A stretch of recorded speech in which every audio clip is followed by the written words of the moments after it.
Good day, everyone. This is Sir Don, and welcome to another lesson for purposive communication. Today, we're going to discuss lesson number 10, and lesson number 10 is about understanding the different types of essays, particularly narrative essays.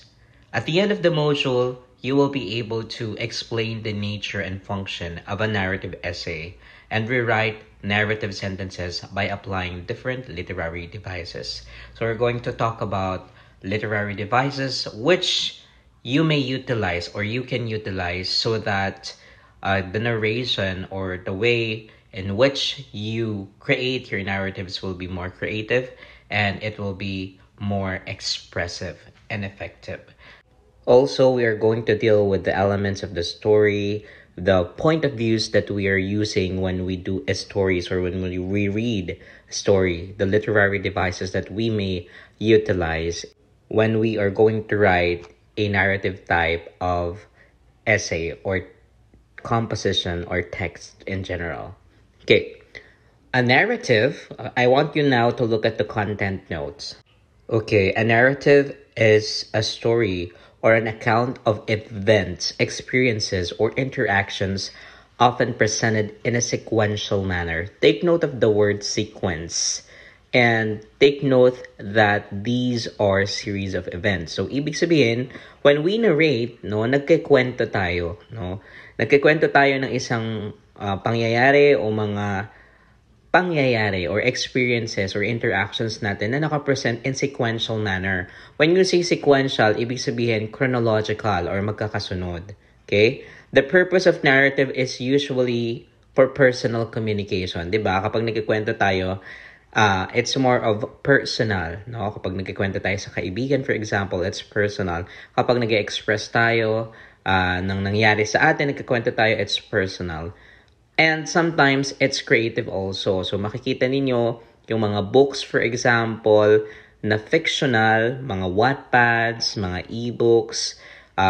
These are stories created for leisurely purposes, no? Dun yung creative side ng pagkukwento or when you make a narrative.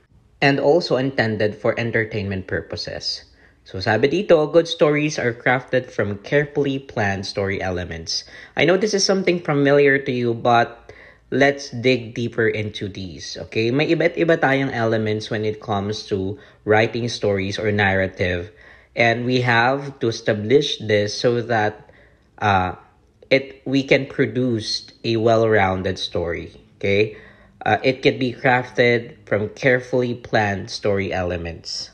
The first element is, of course, the setting. The setting establishes the time and place of the story. The question is, saan ba nangyari? Okay, anong era ba yan? Anong time? No? Ini-establish natin yung environment. No?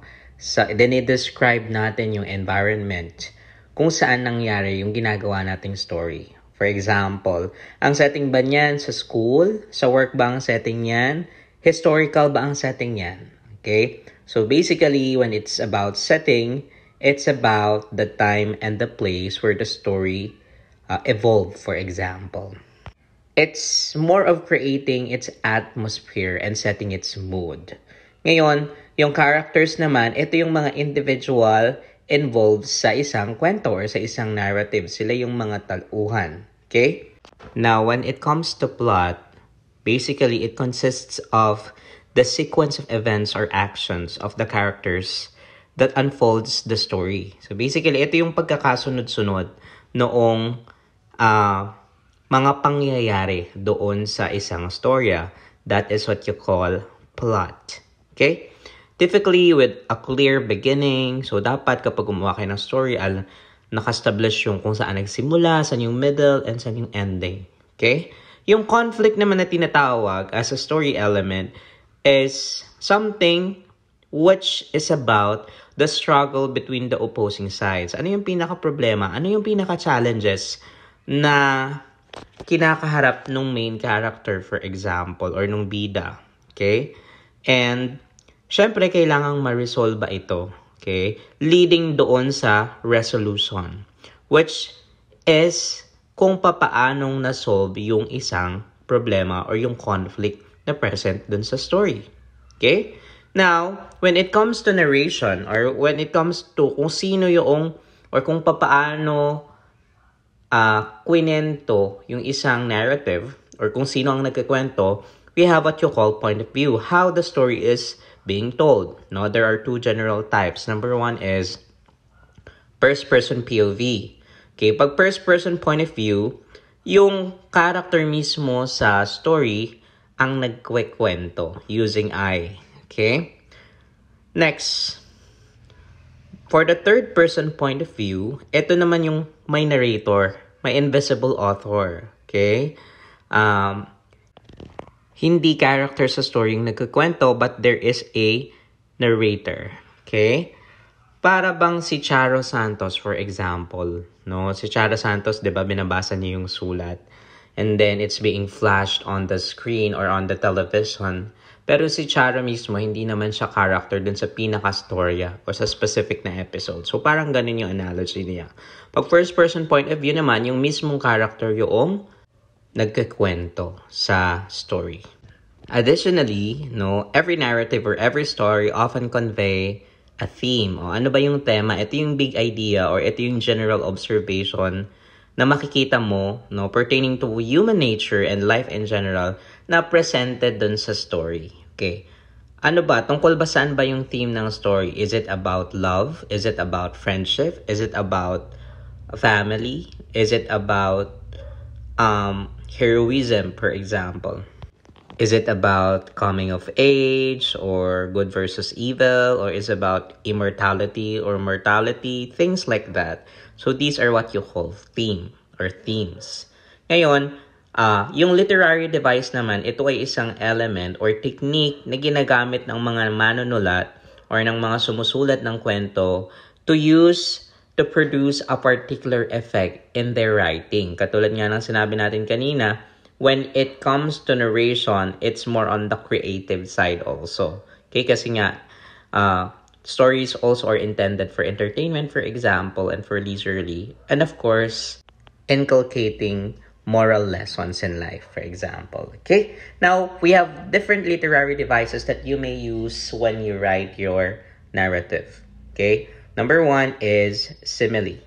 Simile is basically comparing two different things using the words like or as.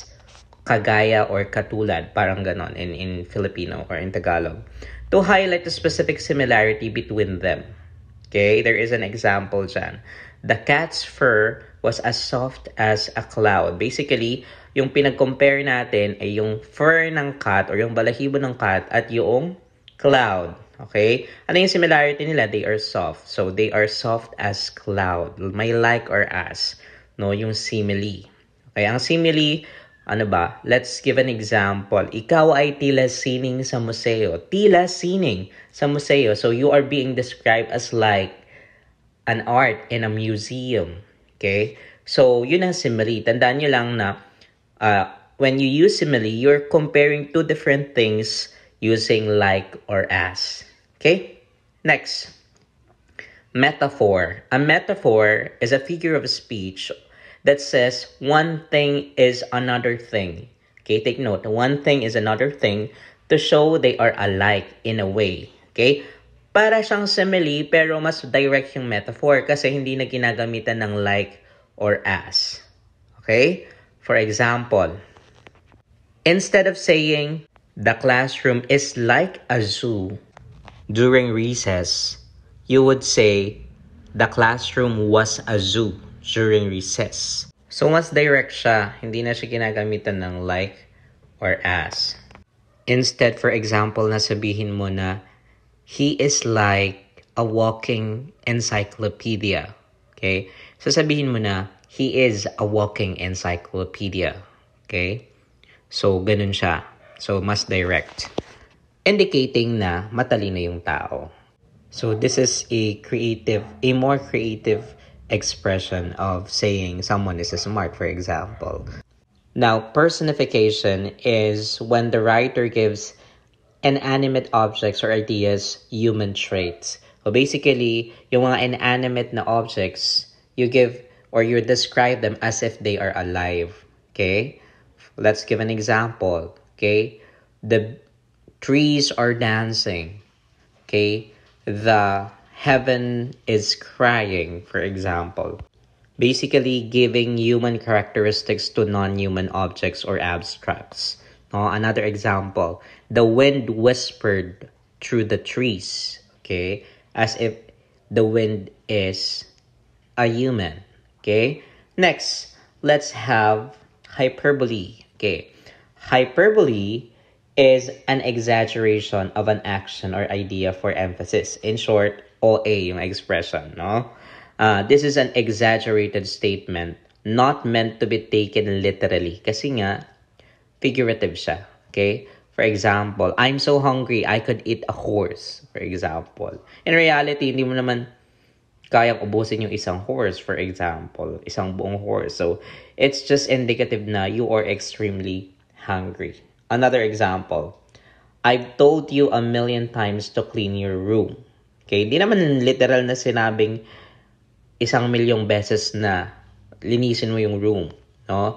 It just indicates that paulit-ulit ko nang sinasabi na linisin mo yung kwarto mo, hindi mo pa nililinis. Okay? Yung mga hyperbole, usually sa mga nanliligaw din, for example, I will move the mountains just to get your yes, for example. Tatawarin ko ang lahat ng ilog, susungkitin ko ang mga bituin, ang mga tala sa langit. Makuha ko lamang ang matamis mong oo. Okay? So basically, yung hyperbole, exaggerated siya. Expression, exaggerated statement. Okay? Not meant to be taken literally, but also for emphasis. Okay? Next, onomatopoeia is whereas a word is written the same as it sounds. So, yung salita, okay, kaparehas nung tunog. That would be onomatopoeia. Okay? Example, okay, the lion roared. Diba? Yung roar, yun yung sound ng lion. Okay? Next, the buzzing of bees. Okay, diba? Ang tunog ng bee ay buzz o buzzing. Okay? Onomatopoeia yun. Kasi yung word ay kasing katulad ng sound. No, there is an example there. The bees buzzed around the flowers in the garden. So, yung buzz ay sound ng bee. Okay? So, basically, onomatopoeia is where a word is written the same as it sounds. So, yung word kasing tunog noong kanyang sound. So, these are examples of some literary devices that you may use to creatively express or to creatively narrate or make a story or a narrative. Now, I want you to answer skill building activity. I want you to read The Brave Little Kitten. I have provided a Google form. You just have to click the underlined word on our Google site, the week 8 activity. So you just have to click that and answer the Google form about our lesson for today, which is narrative as a specific type of essay. So once done, you have to submit so that it will be recorded. That's it for today. If you have any questions, feel free to ask me. I am very happy to assist you in the best of my ability. That's it for today. This has been Sir Don, and today we have discussed a specific type of essay, which is narrative. Thank you so much.